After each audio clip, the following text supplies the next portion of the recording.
Buenas noches, bienvenido a esta nueva charla, técnica sobre tratamiento de aguas residuales. Ya la primera parte sobre tratamiento en la línea de agua han sido abordadas a través de diferentes especialistas en diferentes tecnologías.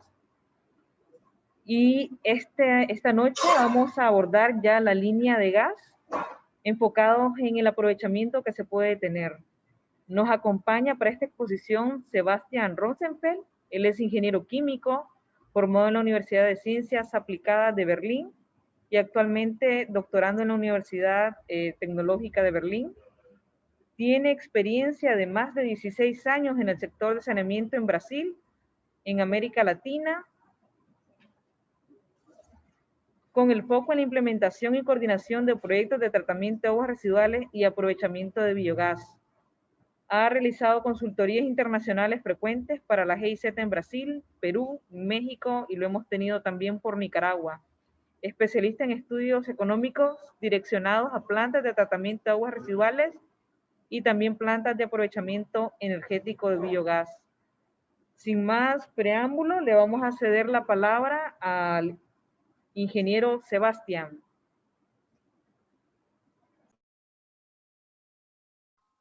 Buenas noches a todos. ¿Están me escuchando bien? Sí, perfectamente, Sebastián, adelante. Perfecto.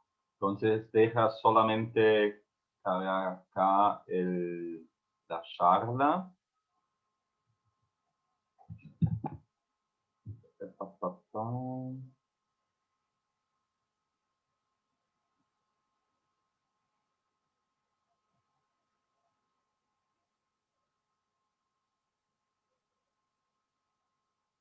¿Están viendo también la presentación? Perfectamente, Sebastián. Okay. Solo tiene que intentar acá. Perfecto. Okay. Bien, buenas noches a todos. Inicialmente me gustaría agradecer por el convite, por la invitación para hablar sobre el aprovechamiento de biogás. Si en algún momento ustedes no comprenden qué estoy hablando, por favor me avisen, porque a veces debo hablar un portuñol, porque estoy viviendo acá 16 años en Brasil y entonces solamente me interrumper y preguntar. Bien, yo voy a hablar entonces sobre el aprovechamiento de biogás. Inicialmente, como decía, vamos a hablar sobre el por qué aprovechar el biogás. Voy a hablar sobre las premisas. Voy a presentar las características del biogás. Vamos a tener que hablar sobre la seguridad en el manejo de biogás. Vamos a conocer el sistema de biogás y sus componentes, desde la conducción, el sistema de instrumentación, el almacenamiento, el quemado, el tratamiento y el aprovechamiento de biogás. Y por final vamos a conocer algunas experiencias exitosas de tratamiento anaerobio de lodo y de aguas residuales de modo general. Bien. Cuando nosotros tenemos una fuente de generación de biogás, precisamos inicialmente captar el biogás de toda manera y al mínimo quemado. Eso porque es muy dañoso para nuestro clima y justamente porque tiene un determinado contenido de metano que posee un potencial de acalentamiento global más grande que CO2, 28 a 32 veces más grande. Cuando pasamos a aprovechar el biogás, transformando la energía química en energía térmica o eléctrica, nos aumentamos la eficiencia energética, necesitando menos fuentes fósiles y por lo tanto otra vez vamos a reducir emisiones secundarias que son relacionados a la generación de energía que nosotros estamos sustituyendo. Todavía estamos aumentando la eficiencia financiera porque vamos a reducir los costos de suministro de energía y los recursos financieros podrían ser utilizados para la ampliación de la cobertura de tratamiento de aguas residuales en otras ciudades. Y todavía se puede observar una atención más grande en una petar que tiene un aprovechamiento, generalmente porque ocurrió una inversión muy significativa y normalmente la gestión de la compañía va a ser motivado, ¿no?, para cuidar bien el tratamiento. Y por lo tanto estamos indirectamente también promoviendo la protección de los cuerpos hídricos. ¿Cuál es la premisa para generar biogás? Es tener un tratamiento anaerobio, ¿no? Yo no voy a presentar los fundamentos químicos y biológicos, solamente las tecnologías. Tiene en primer lugar la laguna anaerobia, que debe ser cubierta justamente para permitir la colecta y la quema. Puede tener digestores de lodo, ¿no?, como por ejemplo en la petar principal de Managua, y también reactores UACB, que son un poco menos conocidos en otros países, ¿no?, que es muy utilizado en Brasil. Y vamos a ver dónde en una planta podemos utilizar la tecnología anaerobia, ¿no?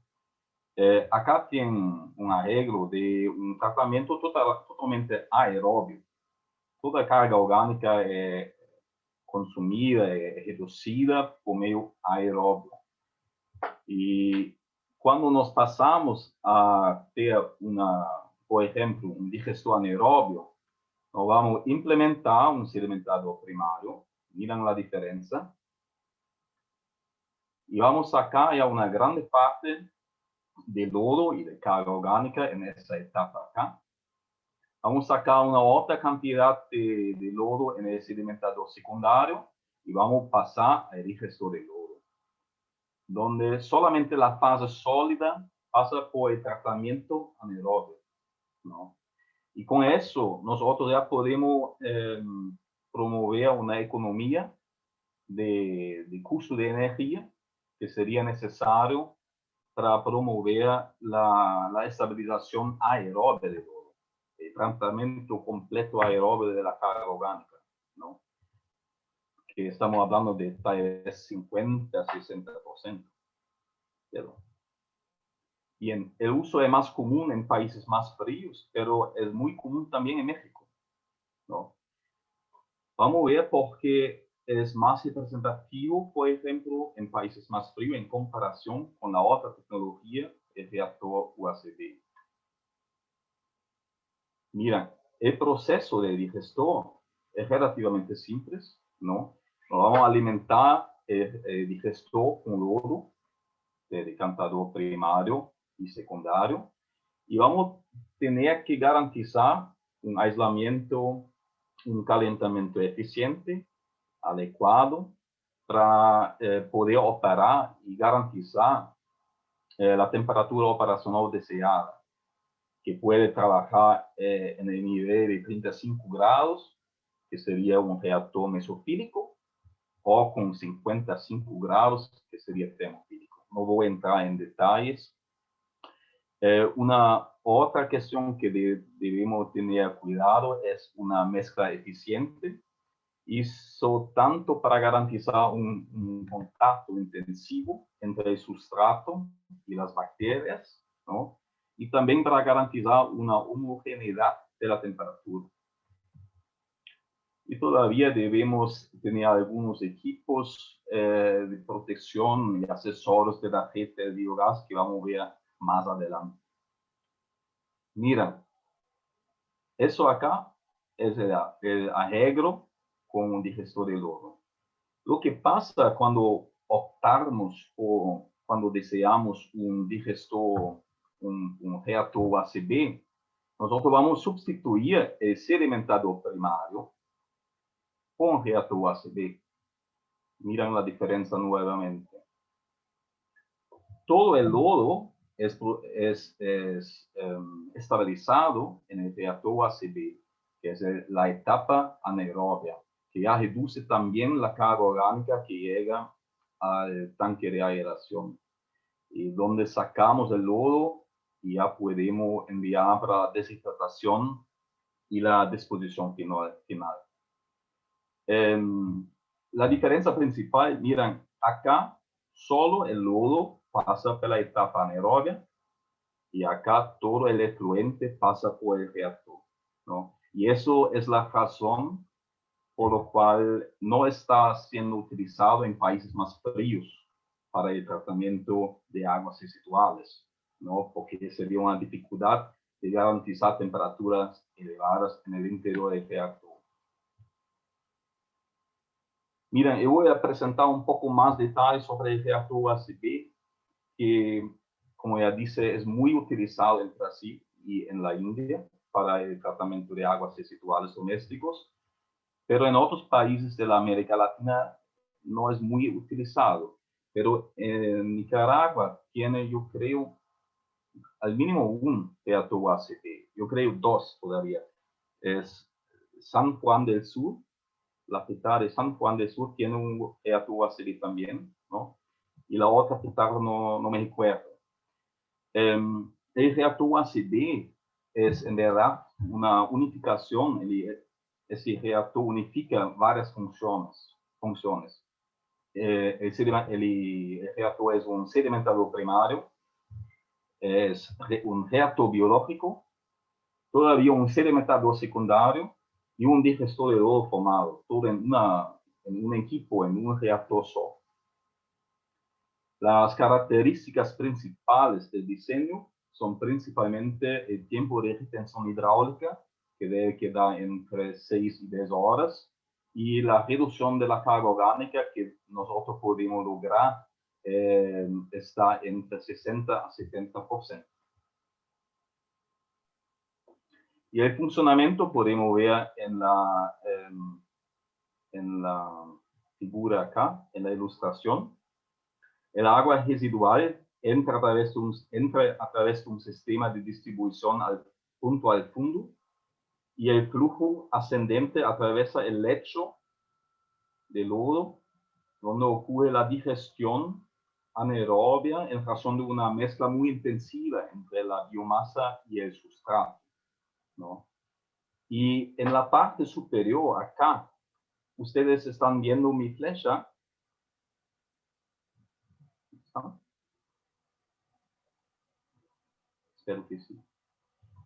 Acá, en la parte superior, ocurre la sedimentación y promueve la retención de sólidos, ¿no? Y por lo tanto, nosotros tenemos una desvinculación entre el tiempo de detención hidráulica y el tiempo de retención celular, que puede llegar en más que 30 días, ¿no? Lo que garante justamente una digestión muy eficiente. Tenemos acá algunas imágenes. En la parte superior, una capa de distribución, dos tipos diferentes, y tiene cada compartimento acá tiene una tubería o también una manguera que va junto al fondo, donde es distribuido el efluente. Un punto crítico del reactor ACB es, en verdad, la pérdida de metano que nosotros vamos a perder junto con el efluente acá en la parte superior, que el metano está disuelto en el efluente, ¿no? Y se puede adoptar pérdidas de 36 a 50%, y todavía está siendo investigado maneras de recuperación de metano y disuelto, ¿no? Y todavía tiene algunos aspectos críticos que acá en Brasil no tenemos mucha experiencia, pero no estamos utilizando el reactor ACB muy adecuadamente. decir, ¿no? Tiene justamente deficiencias a veces con relación al tratamiento preliminar, que en verdad debe ser muy eficiente. Se recomienda tamices de abertura de malla de 6 milímetros, desalenadores y desengrasadores, ¿no?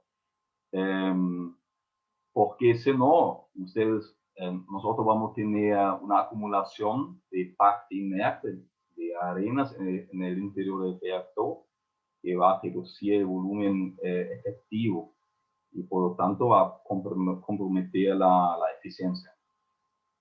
Y las grasas provoquen un acúmulo de espuma en esa parte superior, en la parte del decantador, pero también en la parte de la colecta de biogás, que es un problema muy crítico también. Por lo tanto, debe se prever un dispositivo de remoción de espuma en la parte superior. Y por final, también debe se garantizar una resistencia mecánica adecuada de los separadores trifásicos, porque si no, usted va a tener pérdidas por acatamiento. ¿Okay? Hablando ahora de las características del biogás. En verdad, el biogás, la composición depende principalmente de la composición del sustrato, que varía entonces específicamente de carbohidratos para proteínas y para grasas. Lo que importa al final es el potencial de energía de cada compuesto del sustrato, donde carbohidratos promueven 4.2 kWh por kilograma de sólidos volátiles de compuesto y grasas hasta 10, más que el doble, ¿no? Al final, las características del biogás dependen, por ejemplo, de influencias tóxicas todavía, ¿no? Por ejemplo, por contribuciones industriales, ¿no? De las condiciones de proceso, en primer lugar, la mezcla, también de la temperatura operacional, y dependen también de la carga orgánica realizada y el tiempo de retención hidráulica. Mira, en cuanto a la mezcla en un digestor de lodo, depende del equipo y del diseño adecuado, y usted va a tener una flexibilidad operacional.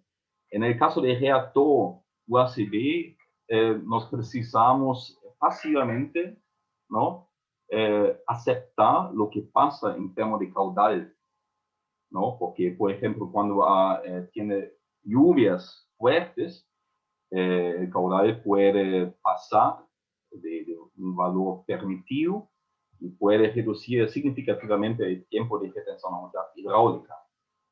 Y en ese caso nosotros perderíamos la biomasa que es responsable por el tratamiento, ¿no?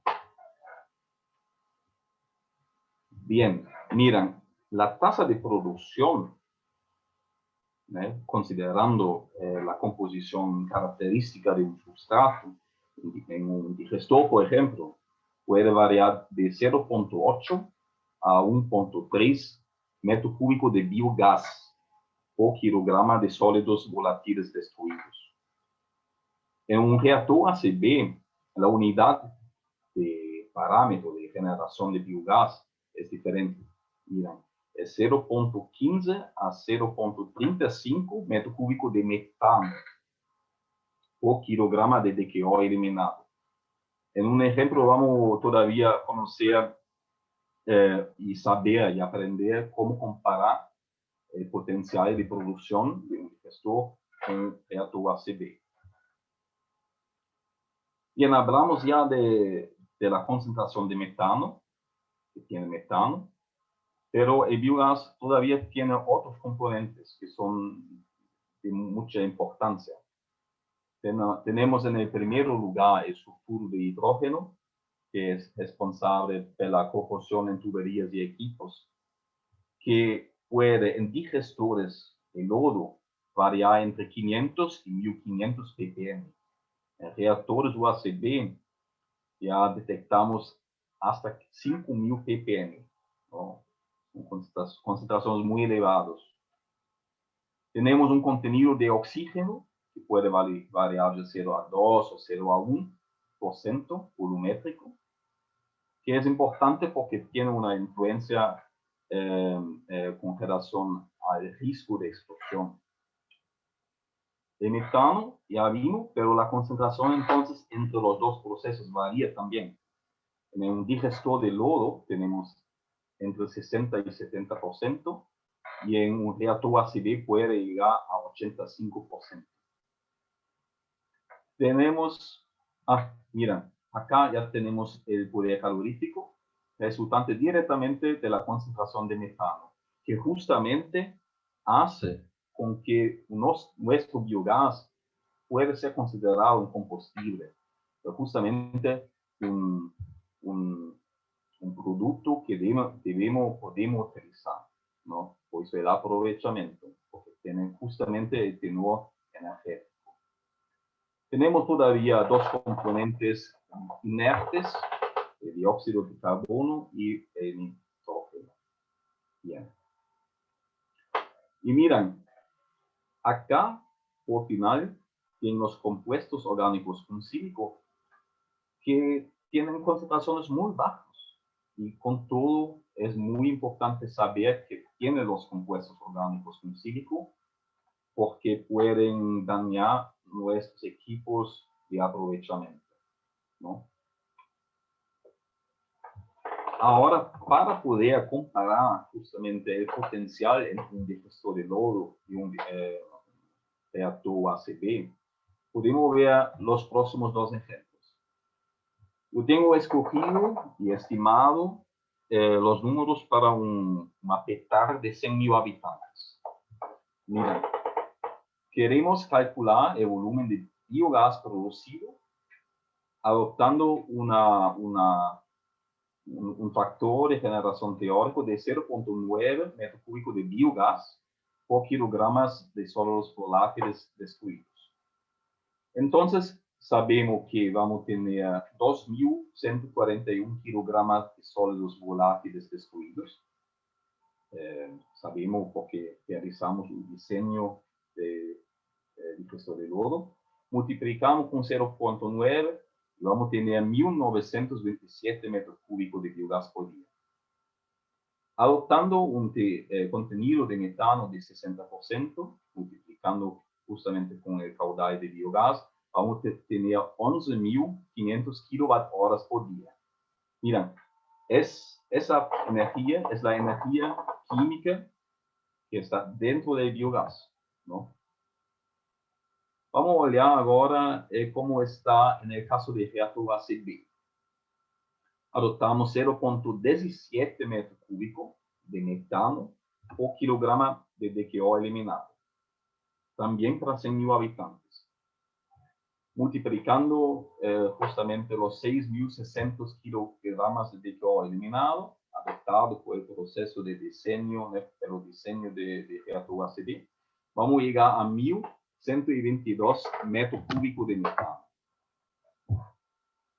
Aprendemos que metano tiene 10 kilowatt-horas por metro cúbico de poder calorífico.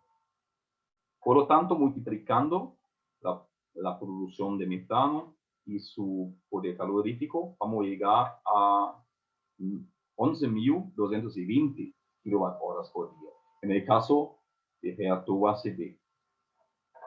Ese valor corresponde más o menos con el valor de biogás en el digestor de lodo. Miren, los parámetros de los procesos pueden variar, pero un proceso no está necesariamente mejor que el otro. Eso es muy importante de decir. Okay. Y en ese valor acá ya está considerado la pérdida de biogás. Una vez que nos tenemos tal vez un reactor bien ejecutado, un reactor ACB bien ejecutado, podemos aumentar acá la producción de biogás, de metano.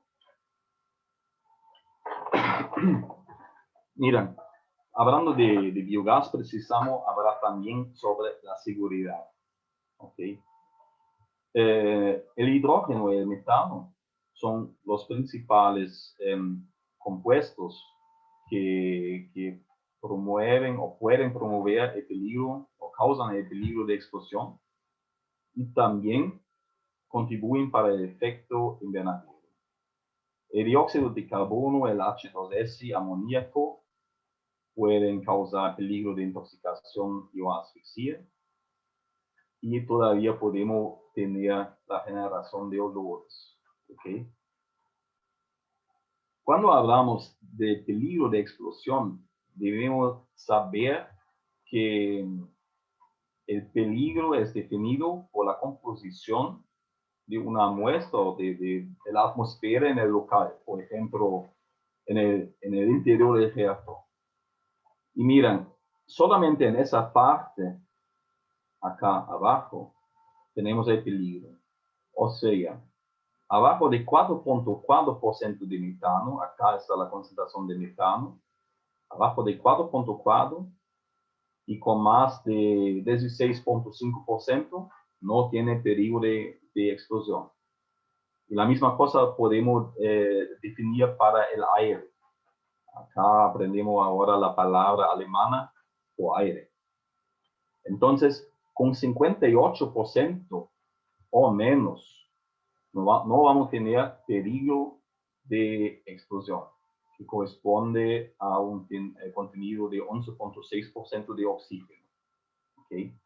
Pero el problema es, miren, cuando yo tengo una tubería dañada y ocurre una pérdida de metano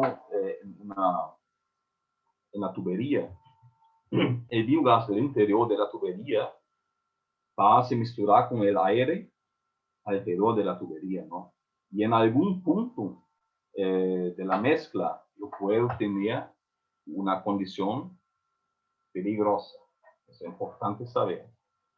Pero solamente con esas condiciones de explosividad no va a haber explosión.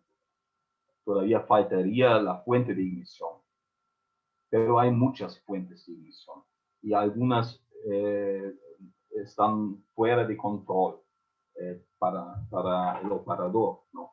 Bien, llamas abiertas, superficies calientes, chispas generadas eléctricamente o por carga electrostática, rayos, descargas electrostáticas.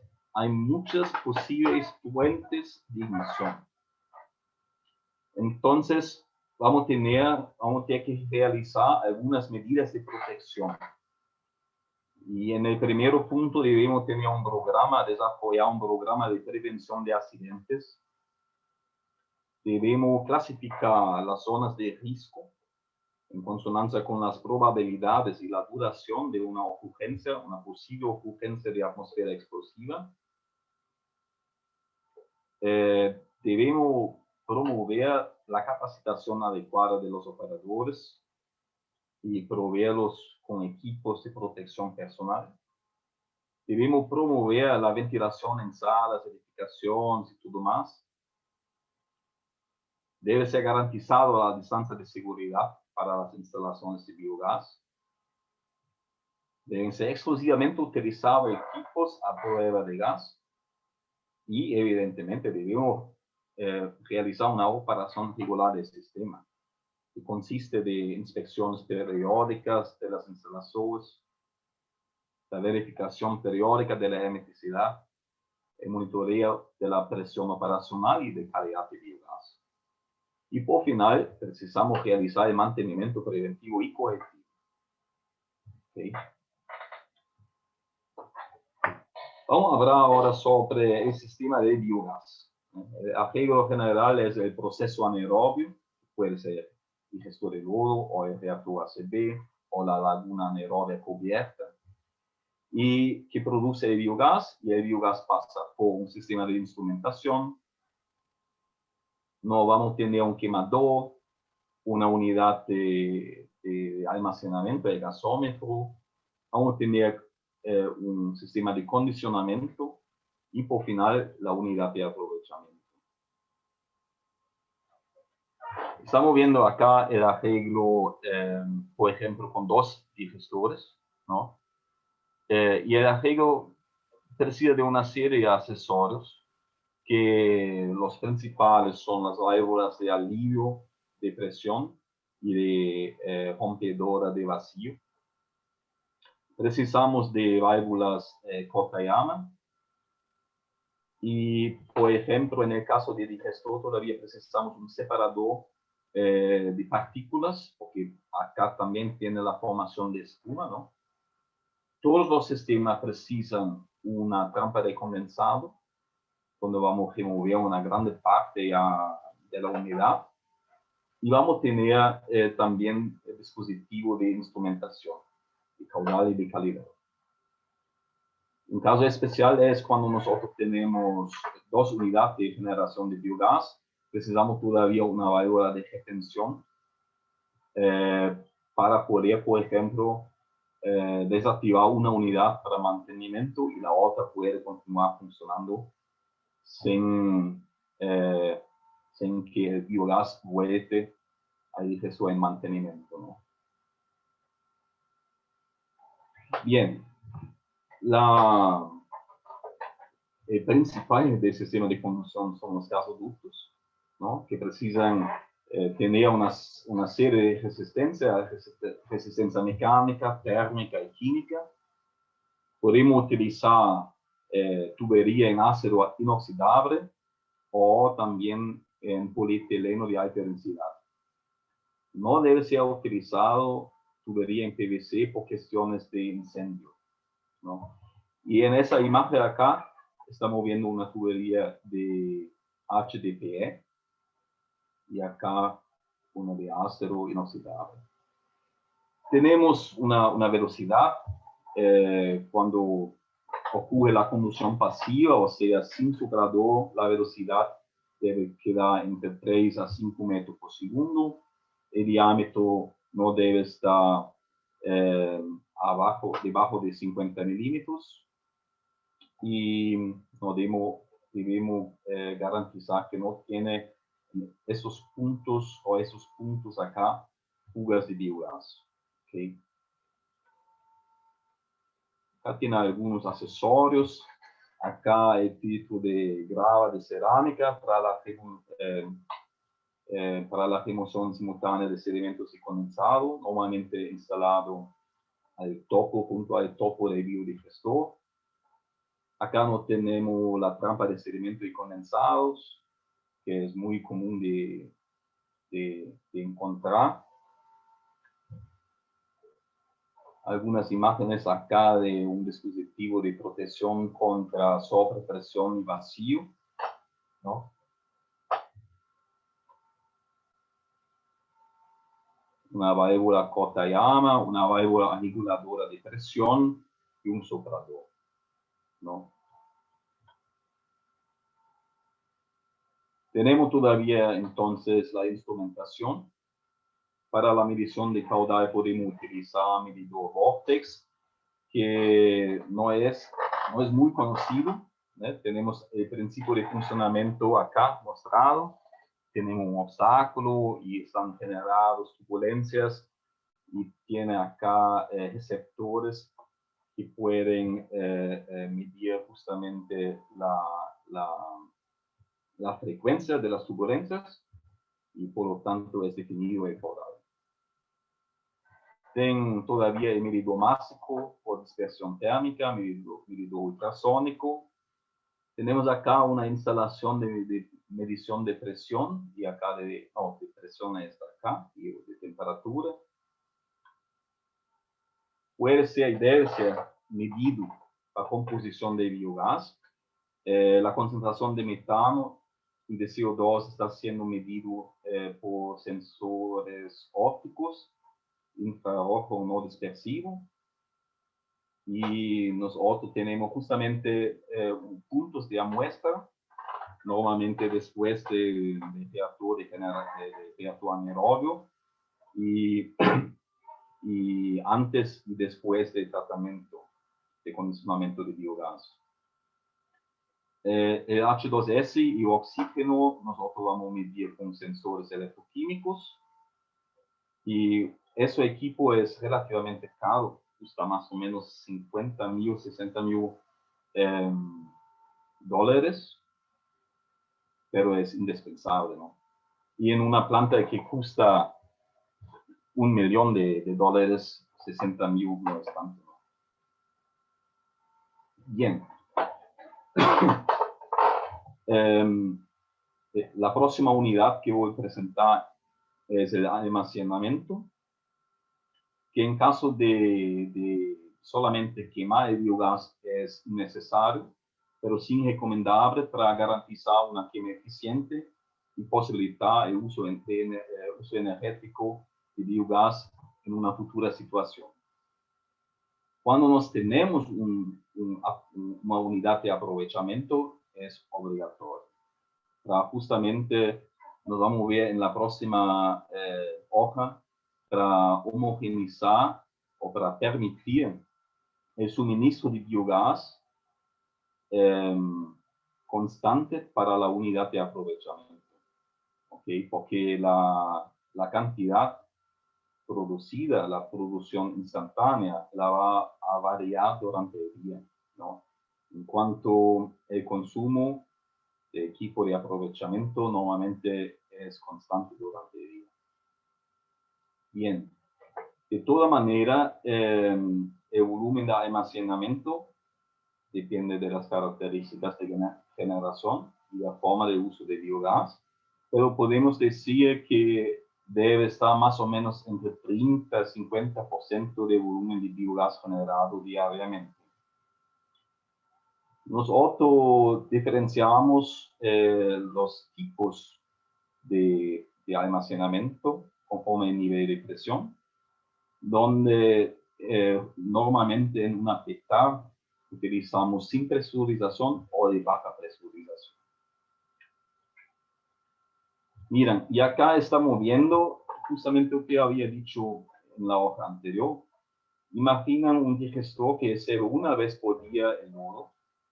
Vamos a tener una curva así. Vamos a tener más producción en ese tiempo, en ese periodo, y menos producción en ese periodo. Pero la demanda está constante. Entonces precisamos almacenar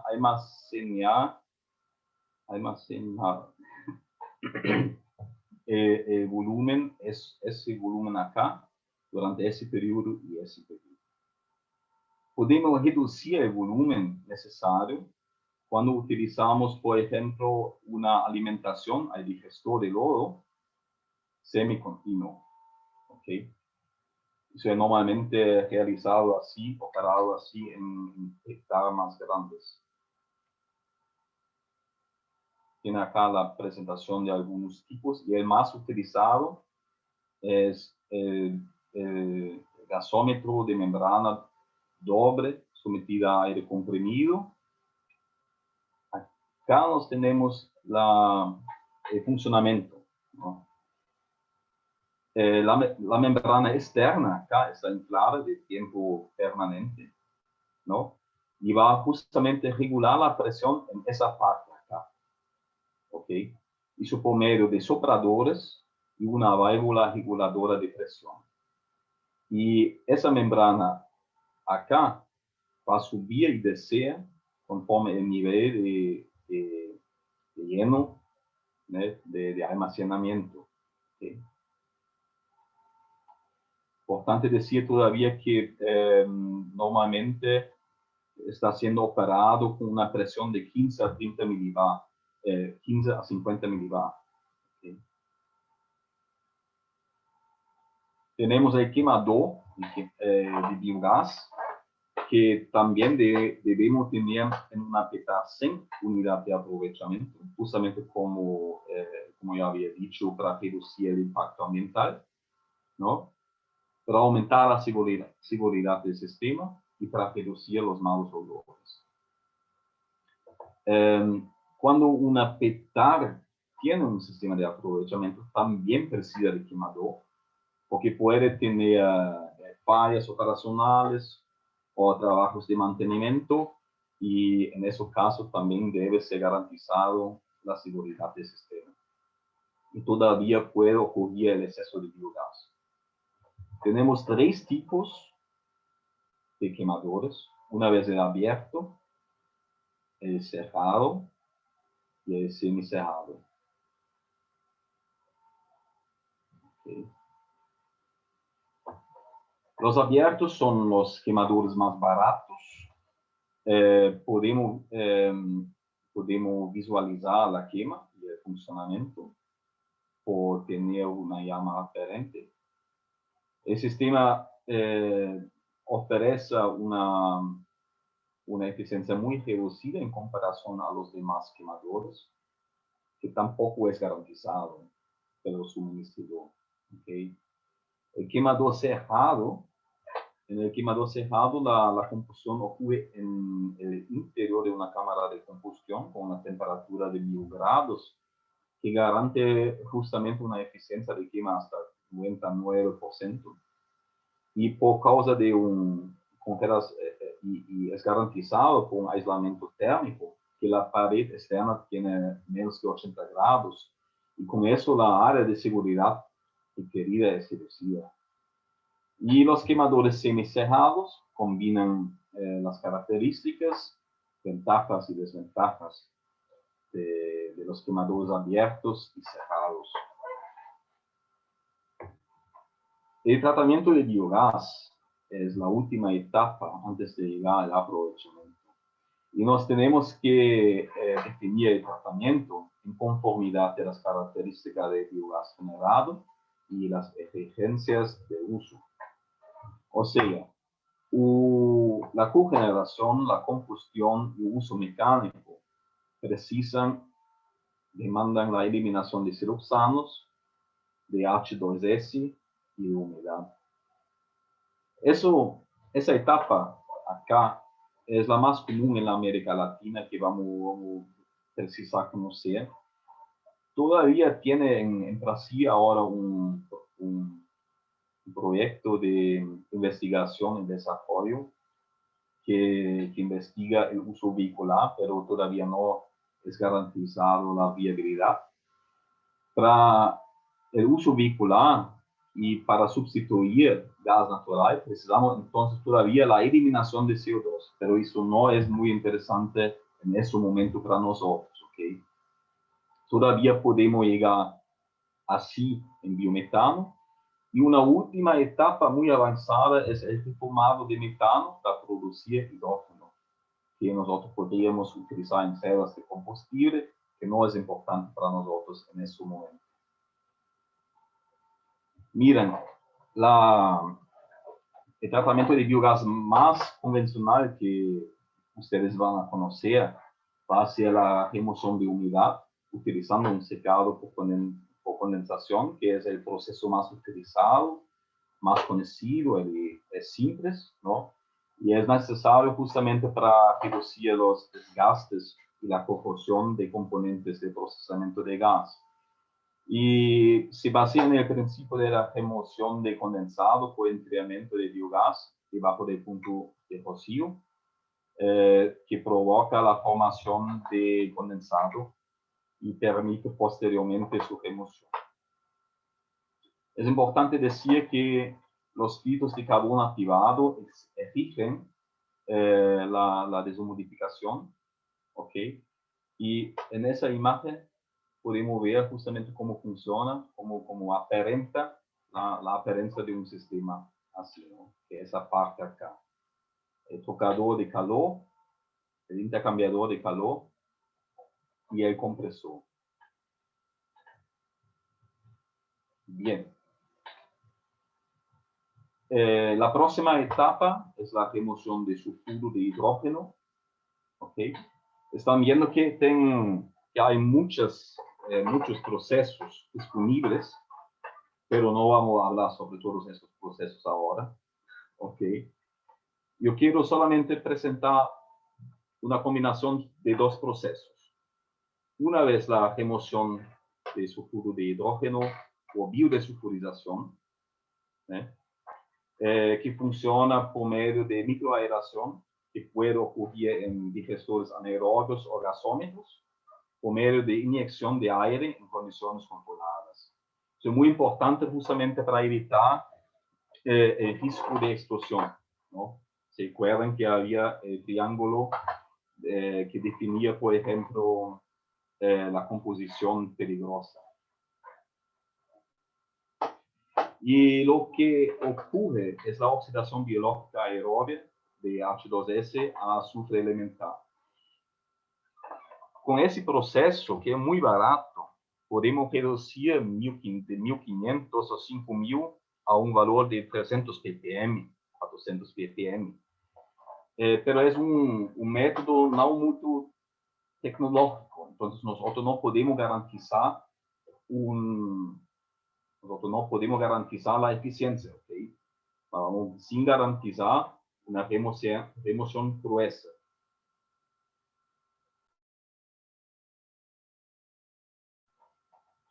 Un momento, por favor.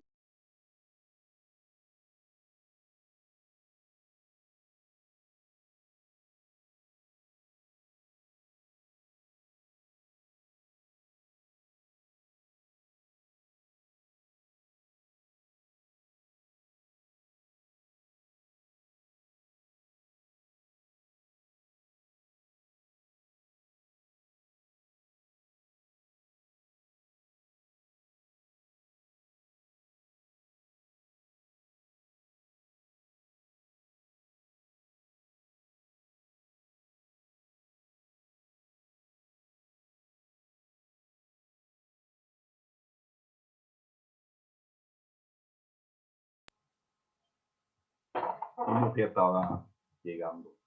Bien, ¿dónde paré? Perfecto. Entonces, acá nos estamos viendo una planta donde ejecutamos la biodesulfurización y estaba funcionando muy bien. Y muy barato, muy barato. Bien, y como etapa final de un condicionamiento simple, podemos utilizar la absorción por carbono activado, que es más un pulimento. No es posible, en verdad, por ejemplo, de pegar, de alimentar, de tratar el biogás crudo, que no había pasado por una preeliminación de H2S, porque es muy caro. Principalmente el carbono impregnado, que es necesario, pero en la combinación justamente con una biodesulfurización funciona muy bien. ¿Okay? Y también remueve los siloxanos que pueden dañar el motor.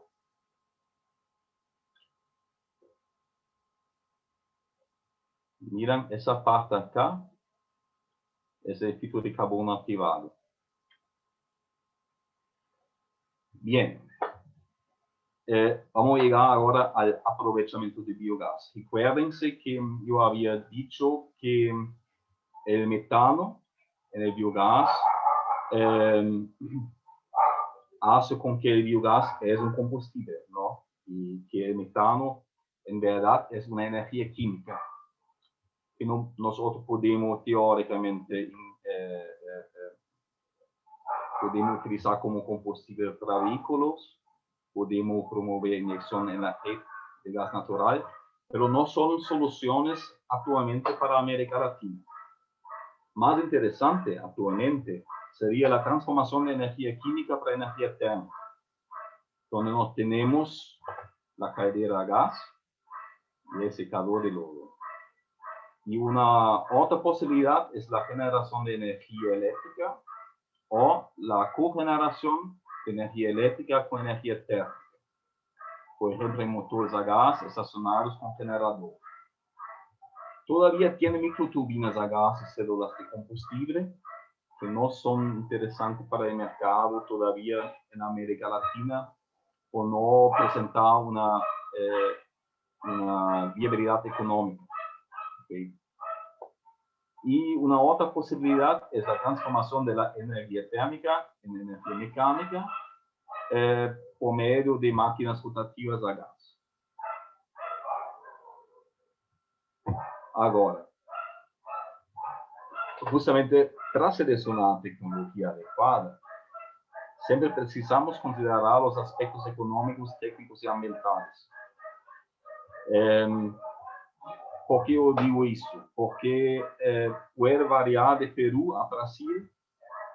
No interior de Brasil pode ser diferente do que em São Paulo, por exemplo. Depende de los costos que nosotros podemos reducir, por ejemplo, por medio de secador de lodo. Depende de los costos de inversión, de importación y todo más. Entonces debe ser siempre bien estudiado. No hay una solución universal. Eso es muy importante saber. Vamos ver acá la caldeira de biogás, que es muy interesante, en verdad, por ejemplo, para un digestor de lodo. Porque un digestor de lodo, por ejemplo, que funciona, debe operar con 35 grados. El calentamiento debe ser realizado con gas natural o con biogás. Hace más sentido hacer con el biogás que está siendo generado en el digestor, ¿no?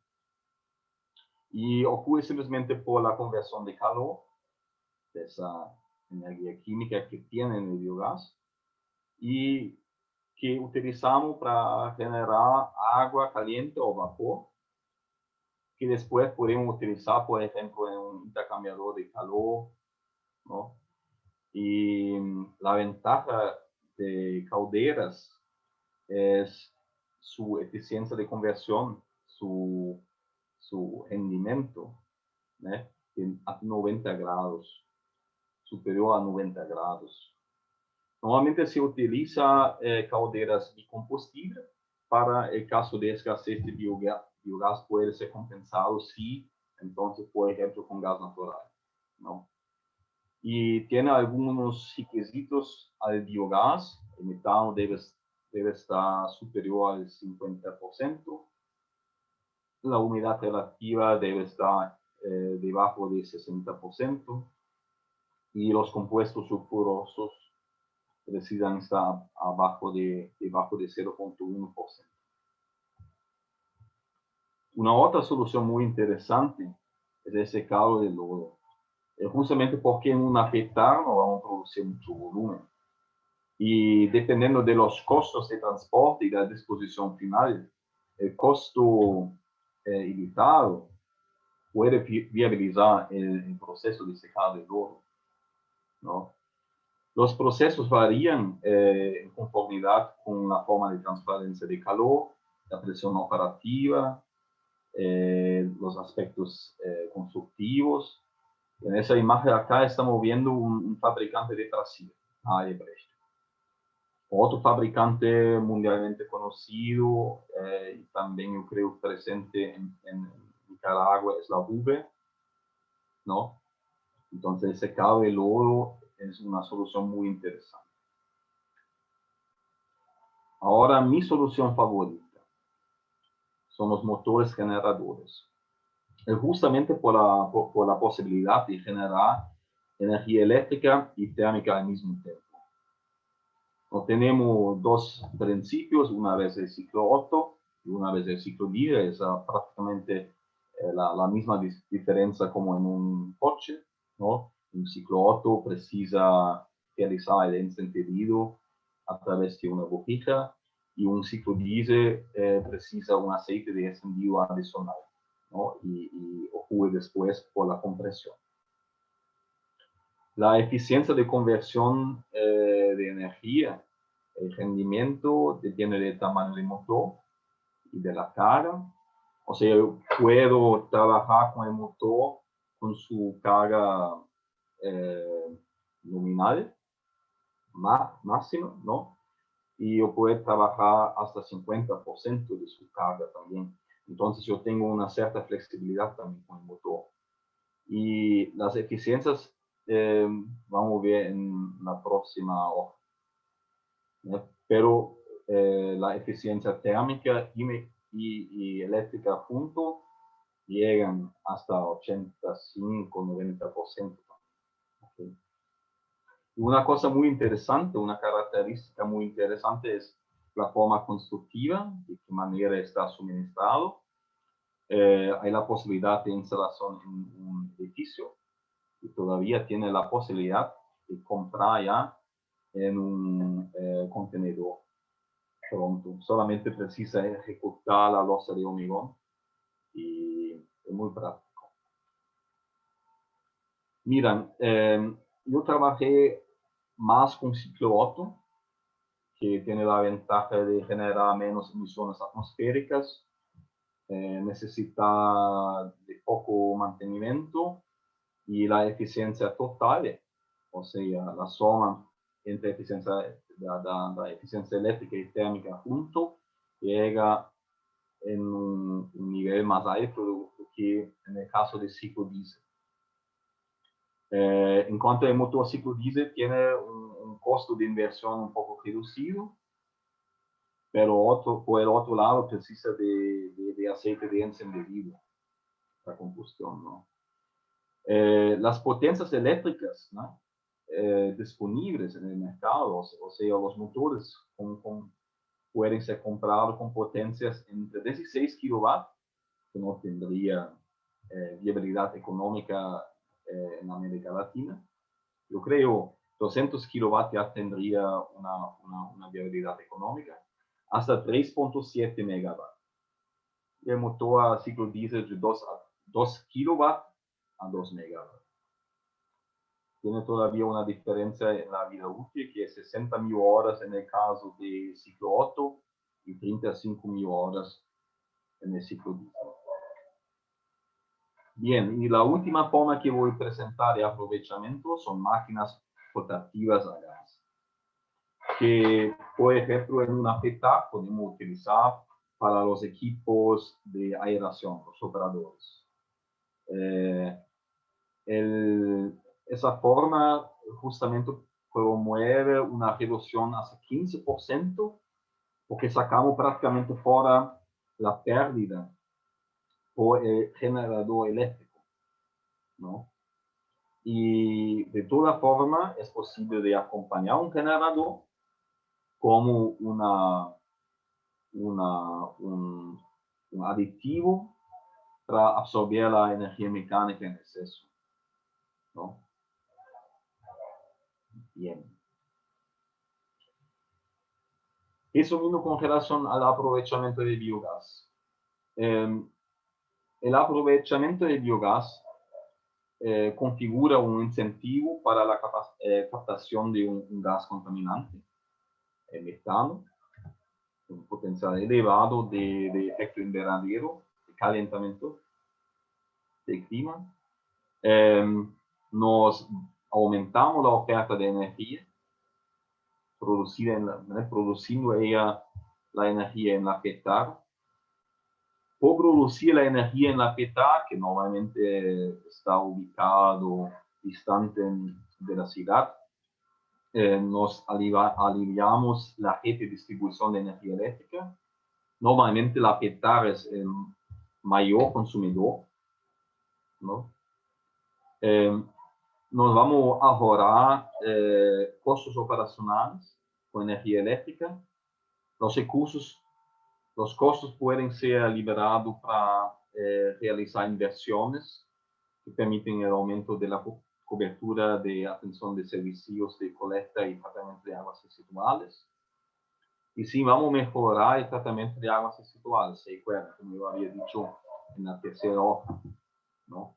Por intensificación de atención a la operación del sistema como un todo. Pero es muy importante de realizar, desarrollar el diseño del sistema de aprovechamiento con base en el levantamiento de cantidad y calidad real de la PETAR. No puede simplemente adoptar una producción específica y teórica. La experiencia mostró que normalmente por condiciones en la realidad, en la PETAR, tenemos una capacidad, una oferta reducida en comparación a los números teóricos. Entonces es interesante, en primer lugar, cuando tiene un reactor anaerobio, de instalar la red de colecta, realizar la captura, sacar el biogás y sin medir el caudal durante un tiempo representativo y su calidad, su composición, principalmente contenido de metano. Hoy he presentado solo 2 experiencias exitosas de tratamiento anaerobio del oro de PETA y el aprovechamiento de biogás. En Alemania, el aprovechamiento de biogás de PETA es estado de arte. Lógicamente, tiene más recursos financieros, ¿no? Pero es interesante dónde puede llegar, ¿okay? Tenemos una generación de 1.500 gigawatt-horas eléctricos, eso en el año 2019. 90% de energía de biogás es utilizado para generación de electricidad y 10% para energía térmica, justamente para, por ejemplo, calentar los digestores que estamos viendo acá. Algunos digestores bien bonitos, ¿no? Es interesante saber que en Alemania, ya con una población de 15.000 contribuyentes,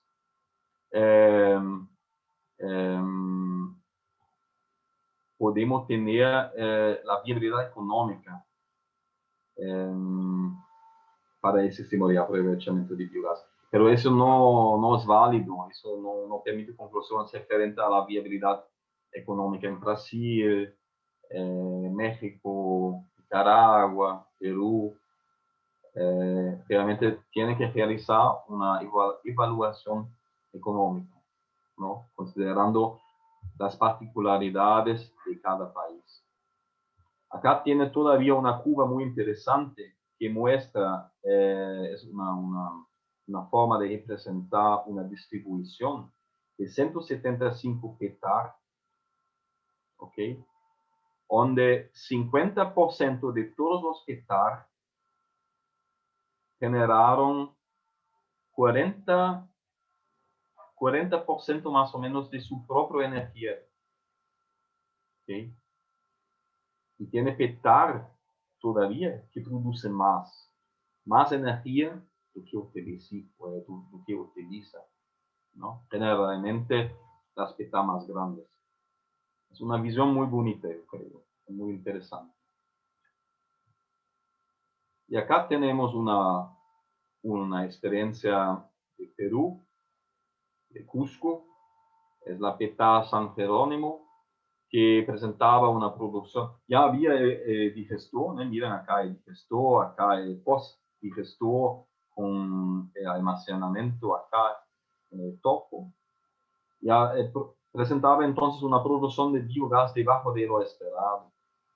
Realizamos unas consultorías y visitamos la PETA y identificamos una deficiencia de la mezcla que comprometía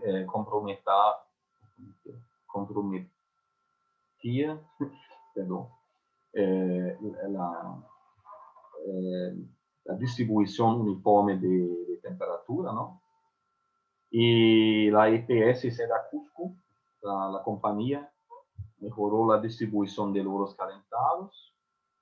Después nos regresamos al Cusco y analizamos la demanda de energía térmica y eléctrica y analizamos la energía disponible. Definimos junto con ellos la demanda de los equipos y hace, yo creo, 1 o 2 años. Y hace más o menos ahora una semana que ellos iniciaron la puesta en marcha. ¿Ok? Y es fue una experiencia muy, muy agradable, muy satisfactoria, ¿no? Bien, yo agradezco por la atención de todos y en caso de dudas estoy a disposición. están viendo acá mi número de Brasil y mi correo electrónico universal. Y pregunto para ustedes si hay algunas preguntas, algunas consideraciones. Muchas gracias, Sebastián, por tu exposición, por todo lo que nos estás compartiendo en este momento, las experiencias también de éxito. Como comentaba, vamos a pasar a la etapa de preguntas y respuestas. Generalmente los participantes escriben en el chat. También pueden encender su micrófono. Y también esta sesión es simultánea. Estamos reunidos en la Universidad Nacional de Ingeniería, donde también lo estamos proyectando. Y también los participantes que tenemos aquí de manera presencial pueden consultarte directamente. Vamos a dar unos minutos para que escriban las consultas.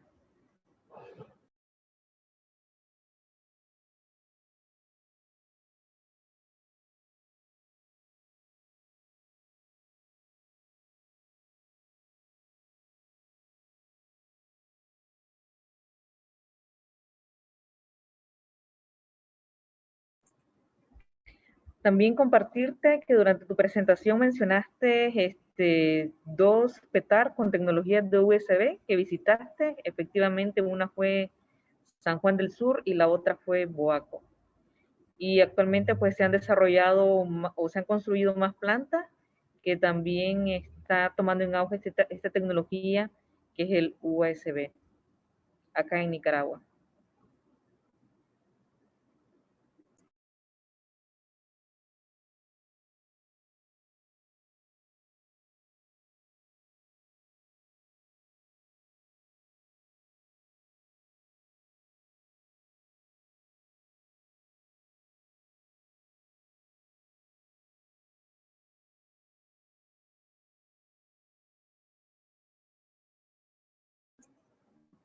Tenemos una pregunta, un comentario, ¿lo puedes leer?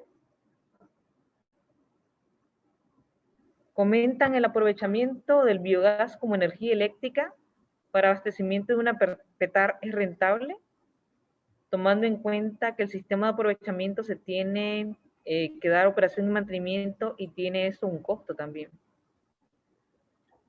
Mira, ¿Cuándo es factible? Mira, como yo había comentado, yo no conozco un estudio para el caso de Nicaragua. Solamente conozco algunos estudios que yo había realizado acá en Brasil. Sí estaba rentable, pero con la tasa de cambio antes de la pandemia, ¿no? Porque ahora nuestra moneda, nuestra plata brasileña no vale más tanto. Y actualmente no debería ser rentable acá en Brasil. En Perú está, porque la moneda peruana no había desvalorizado. Y los estudios que nosotros realizamos, sí, consideramos todos los costos de inversión, consideramos los costos de mantenimiento, que es principalmente el aceite del motor generador, que normalmente es un aceite especial, que tiene una resistencia más grande, una capacidad de absorción de ácidos más grande, es importado. Otro costo muy, muy elevado estaba normalmente el carbono activado, que es un carbono activado, ¿cómo se llama? El reabastecimiento del carbono, ¿no? Que es un carbono activado diferente del tratamiento de agua, que cuesta más o menos 10 veces más que el carbono activado de agua, que utilizamos en el tratamiento de agua potable. Pero con todo estaba rentable.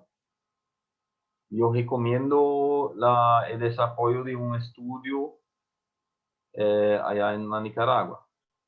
¿Ok? Muchas gracias, Sebastián. Todavía, perdón. Adelante.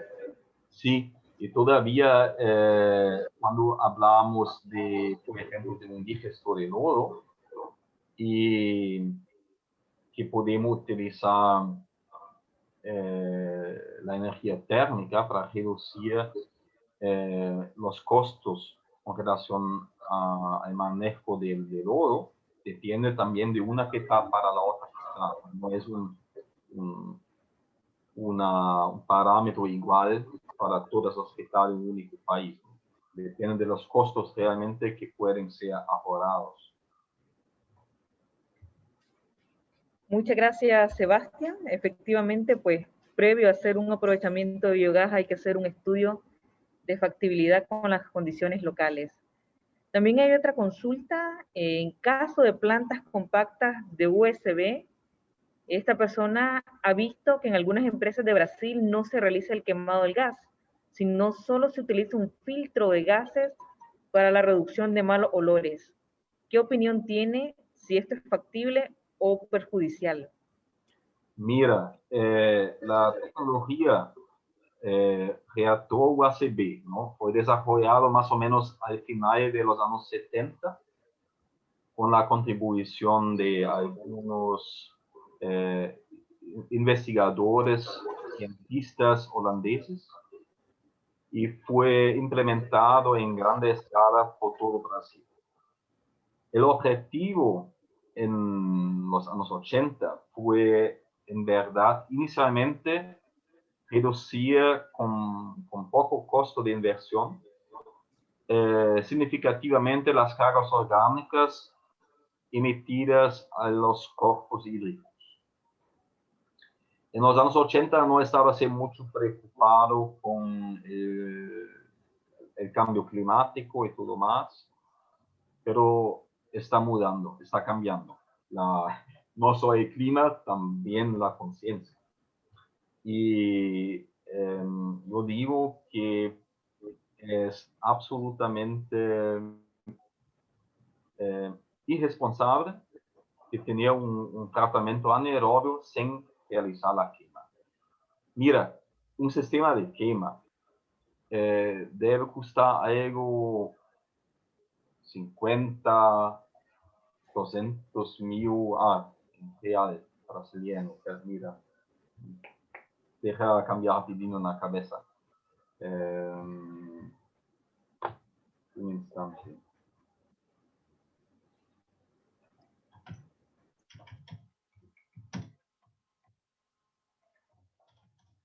$40.000 tal vez para una peta más grande. Para una peta que tal vez tenga costado millones. Entonces, la economía no justifica los impactos ambientales, ¿no? Y yo había todavía recientemente, en el año pasado, equipado una peta bien chica, de 5 litros por segundo de caudal de agua residual. No cambiamos el proceso que no estaba preparado para la colecta de biogás, un reactor ACB. Nos equipamos la PETAR con sistema de quema y colecta y quema de biogás. Gracias, Sebastián. La próxima pregunta para un reactor ACB con caudal pequeño, más bajo de 14 litros por segundo. Entonces, fue el quemador que nosotros instalamos fue semicerrado. Fue semicerrado y costaba más o menos, no me recuerdo, $5.000, $10.000, alguna cosa así.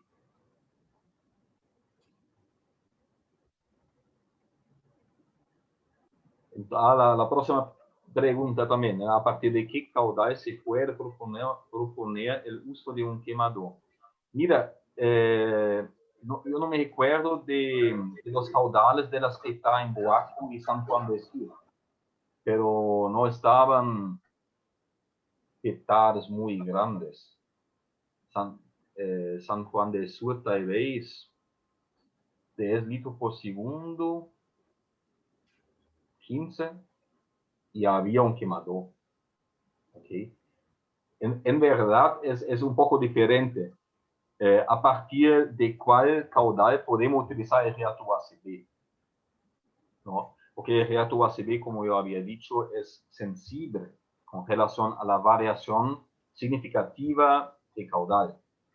Entonces, más chico el sistema, más grandes las variaciones de caudal. ¿Okay? Y tiene una determinada demanda de operación junto a un reactor UACD. Los operadores en Boaco y San Juan del Sur estaban muy bien preparados para eso. Pero cuando es muy más pequeño la PETAR o la población a recibir una PETAR, tal vez debe ser utilizado el tanque INVO, ¿no? Yo creo un reactor ACD con menos que 10 litros por segundo. 10 litros por segundo es que población. Mira, 180.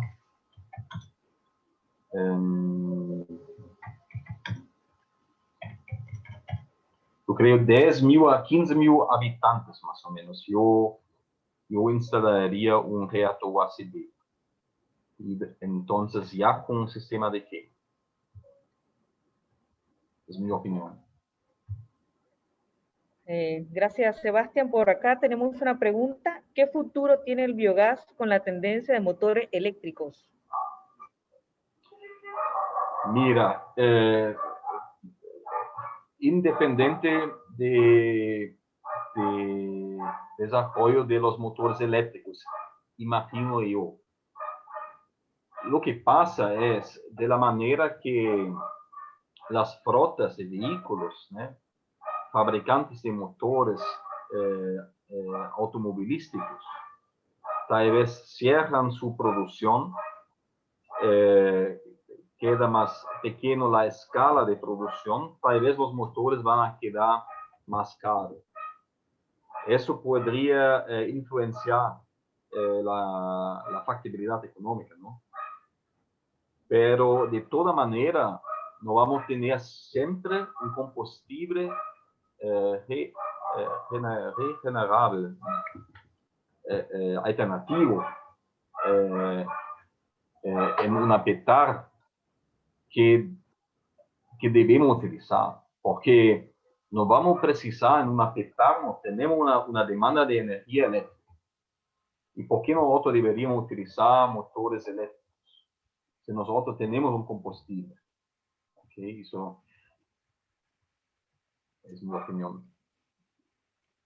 Gracias, Sebastián. Por acá también comentan de que conocen un caso en el que se pretende tapar una laguna anaerobia con geomembrana para la recolección de gases y reducción de malos olores. ¿Qué consideraciones se deben de realizar en la laguna para que esto funcione bien? Mira,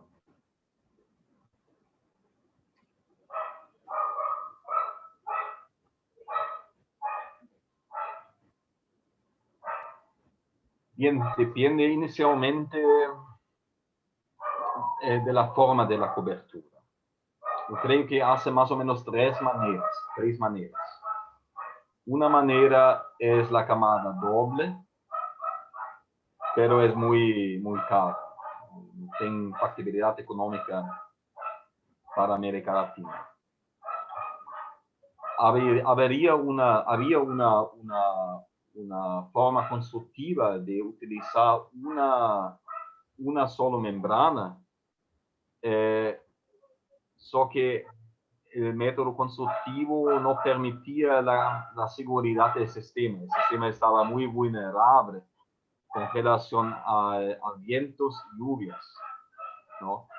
Tiene un sistema yo creo que en la Bolivia, yo no me acuerdo, yo creo que fue Bolivia, que es un sistema en verdad desarrollado en Nueva Zelanda, pero con costo accesible, que es una membrana, una lona que prácticamente es deitada en la superficie de la laguna, y hay algunos conductos por bajo de la membrana que justamente promueven la conducción, la remoción, la captura de biogás. Pero yo no sé, no me recuerdo el nombre de suministrador. pero no debe considerar la camada doble, no debe considerar mi sugestión. Si tus ingenieros garanten por usted que la solución de una camada simple está bien, está bien. No quiero generar conflictos. Gracias, Sebastián. También consulta en el caso de que el parámetro de aceite y grasa sea superior a los límites máximos permisibles, ¿se puede reducir este parámetro dentro del mismo UASB? No. Miran, en un digestor de lodo todavía es posible, porque normalmente el digestor de lodo está diseñado para una carga orgánica y para un tiempo de tensión hidráulica. Todavía hay un parámetro de carga orgánica volumétrica. Normalmente, un digestor de lodo está abajo de los límites con relación a la carga orgánica volumétrica. Por lo tanto, siempre tiene un poco de capacidad adicional tratar un volumen, por ejemplo, de grasas, un co-sustrato, que va a comprometer poco volumen de digestor y va a hacer con que el digestor va a trabajar con una carga orgánica volumétrica más próximo al su límite. Y va a producir mucho más biogás. Pero un reactor UACB, yo había dicho que precisamos un pretratamiento adecuado con tamices con aberturas de 6 milímetros, un desalenador, un desengrasador, justamente para evitar el ingreso de gorduras en el reactor UACB, porque en el interior del reactor UACB las grasas van a provocar la formación de la capa de espuma. Todavía van a promover la fluctuación de partículas de lodo, va a perder el lodo y es muy complicado remover las capas de nata, las espumas de los reactores UACB. Mi recomendación sería la utilización de un desarenador aerado, que muchos fabricantes suministradores, la Huber, por ejemplo, también, pero todos los otros también, tienen pretratamientos compactos. Yo sé que en verdad es un poco caro esa solución, pero hay la posibilidad con estudios de realizar una solución propia. Usted va a tener un desalenador bipartido con 2 compartimentos y en un compartimento usted va a utilizar los difusores junto al fondo, va a tener sopladores bien chicos y puede diseñar así y lograr la remoción de grasas. ¿Okay? En el reactor UACB no puede considerar una remoción eficiente de grasas. Las grasas que usted va a retirar, remover con el reactor UACB va a ocasionar problemas operacionales. Gracias, Sebastián. Compartimos también el comentario siguiente. En América Latina se ha encontrado que en la mayoría de petar pequeñas con tecnologías de UACB, el biogás generado no es quemado. Este se ventila, es decir, el metano, un gas de efecto invernadero. ¿Cuál sería la opción más conveniente para evitar la ventilación, considerando prácticamente el 50% del metano generado se puede perder disuelto en el efluente y al salir del reactor se libera libremente al ambiente? El problema de gas, de metano disuelto en el efluente no está resolvido, ¿no? Pero al mínimo debe ser quemado el biogás, el metano que sale en la fase gaseosa. gasosa, ¿no? El biogás debe ser. Brasil no está, por ejemplo, en el caso de colecta y quema de biogás, Brasil no es un buen ejemplo todavía. Y acá en Brasil, yo soy alemán, yo puedo decir, pero en Brasil nosotros sabemos que está errado y estamos intentando resolver y equipar las PETAR con quemadores. Muchas gracias, Sebastián. Con esta pregunta cerramos el ciclo de preguntas y respuestas. Te agradecemos nuevamente tu disposición para compartir con Anissa y con los amigos de Nicaragua. Y pasaríamos a la el segundo momento de esta reunión, que es las palabras del presidente de la Asociación Anissa, el ingeniero Marcelino Jiménez, para darnos algunos anuncios sobre temas importantes para la asociación. Te agradecemos nuevamente, Sebastián, y bueno, cualquier consulta también nos compartiste tus datos, pueden sentirse en la libertad de contactarte directamente. Gracias por tu colaboración. Buenas noches.